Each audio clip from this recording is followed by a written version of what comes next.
Hello fellow cinephiles, Film Guru here. So it's that time of year again, top 10 time. So I'll be going through the list of the top 10 films I thought were really good this year. Okay, so first cover 3. Number 10, Promising Young Woman. I was umming and ahhing about this film. I thought it was interesting and it sort of found it engaging. It was a film I really thought a lot about as long after I watched it. And there was just something about it. The more I read about it, the more interested I become. I really want to see it again. But there was something about it that deserves for it to be on the top 10 this year because it just was unique and different. Carey Mulligan was really great. It's probably one of the best performances she's given. I liked the concept and the social commentary that was happening in the film. I liked the story they were telling.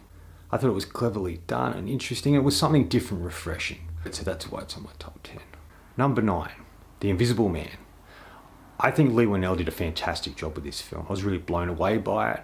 I liked the concept. I liked the way it was done visually. I liked the performance by Elisabeth Moss. And it just feels refreshing in that world. And Leigh really brought that sort of universal monster concept into reality, into the real world. And I kind of liked that. There were some jump scares I didn't love, but overall I did enjoy my experience with it and thought it was a very solid and entertaining thriller horror film. Number 8, The Trial of Chicago 7. I'm a big fan of Aaron Sorkin. I thought this was solid. It wasn't perfect, but it was well executed. I liked the characters in it. I liked the story it was telling. All the performances were really good.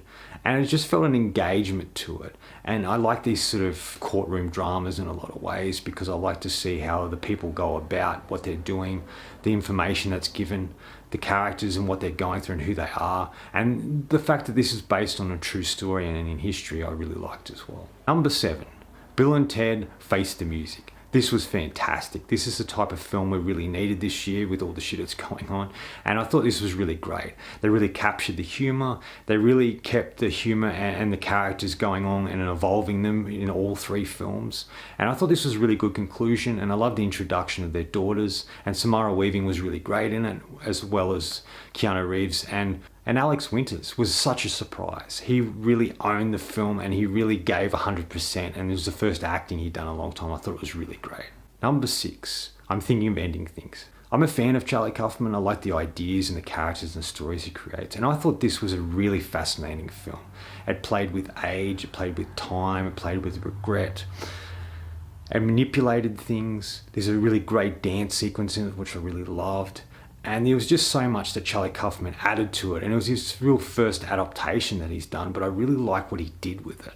And I thought this was one of the best films of the year, and I found it really engaging and interesting, and it kept me thinking all the way through. Number 5, Da 5 Bloods. I think Spike Lee did a great job with this. I thought all the acting was great, especially from Delroy Lindo. I thought he was fantastic in it. And Chadwick Boseman was really great as well in his small limited scenes, and it is a really great performance that he gives us in this film. And I just think Spike really captured something interesting. It was an engaging film. He threw a lot in there. It was all transpiring, a lot of thoughts as he usually does. And just a really engaging, grounded, and difficult watch at times, but it was a really great film. And I was really blown away by this film when I saw it, and it's definitely worth its place on this list. Number 4 is Palm Springs. Wow, what a film. I actually liked Andy Samberg. It was a really interesting time loop film. I found engaging and fun. It gave me hope in cinema again. It was inventive and I was really impressed by it. And I just absolutely loved this film and thought it was brilliant. Number 3, Mank. Fincher is a great director. I thought this was a great nostalgic throwback to the 1930s, 40s and 50s. And I really loved what transpired in this film. I think Gary Oldman's brilliant and deserves a nomination for his performance. And I just really loved the way that Fincher sort of threw us back into that time period and made a film that could have really been made then. And I really loved it. Number 2, Rebecca. Now, I know a lot of people hated this. I really liked it. I found it engaging and interesting. I got sucked into the world.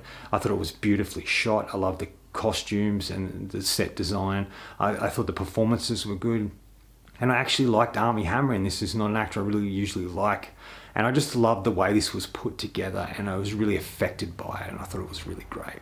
Okay, number 1. My number 1 film of the year is Let Him Go, with Kevin Costner and Diane Lane. I thought this film was fantastic. It was a near perfect film.